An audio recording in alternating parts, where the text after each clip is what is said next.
अस्सलाम वालेकुम, welcome back to Annie vlog. मैं बिल्कुल खैरियत से हूँ और उम्मीद करता हूँ कि आप सब भी, और ख़ासकर वो मेरे व्यूवर जो हमें बैरून मुल्क से सपोर्ट करते हैं, आप सब भी खैरियत से होंगे। मेरी दुआ है अल्लाह ताला आप सब के कारोबार में, रिस्क में, उम्र में बरकत अता फरमाए।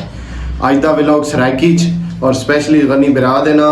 गनी बिरा साढ़े डिवीजन का बड़ा सादा जिहा जिहड़ा ना व्लॉगर है, जिहड़ा कि सराइकी च व्लॉग बनांदा। और पिछले दिन उसदे उत्ते बड़ी जिहड़ा ना परेशानी आई, उसका फेसबुक पेज हैक कर लिया गया। साडा बड़ा गरीब बिरा है और बड़ी मेहनत है उसकी, 6 साल की लगातार उसकी मेहनत।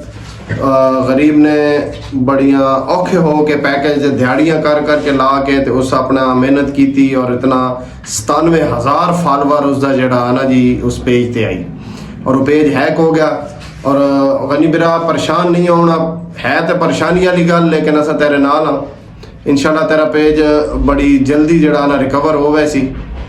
ते परेशानी वक्ती तौर पे है, लेकिन तू भी कोशिश कर, अस भी कोशिश करें इंशाल्लाह जल्द तो जल्द जड़ा ना फेसबुक पेज रिकवर हो वैसी।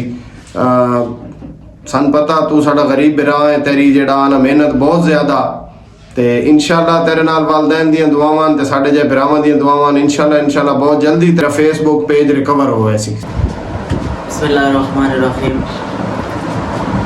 गनी बिरा असा बहुत ज़्यादा दिली तौर पे अफसोस है कि अरमान है, क्योंकि सारे नाले पेश वाक़या आ चुका ते तेरा फेसबुक चैनल हैक होया।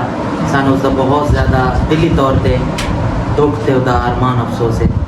असा फुल मुकम्मल यूट्यूब आवान व्लॉग्स की टीम असा कोशिश चाह इंशाल्लाह बहुत जल्द तेरा जड़ा फेसबुक का पेज है वो वापस रिकवरी करसा इंशाल्लाह। ते असा बार बार इस वजह तो बयान दे रहे हैं ताकि अगले नु एहसास होवे कि यार अगले दी कितनी मेहनत है और कितनी मेहनत नाल मुशक्कत नाल वो बंदा चैनल ते मेहनत करदा, कितने साल कितना टाइम लैंदा, जेड़े ले अल्लाह ताला दी ज़ात दी तरफों एक इज्जत दा टाइम आंदा ते बंदे जेड़े मुखालफत दी वजह तो चैनल हैक कर देन।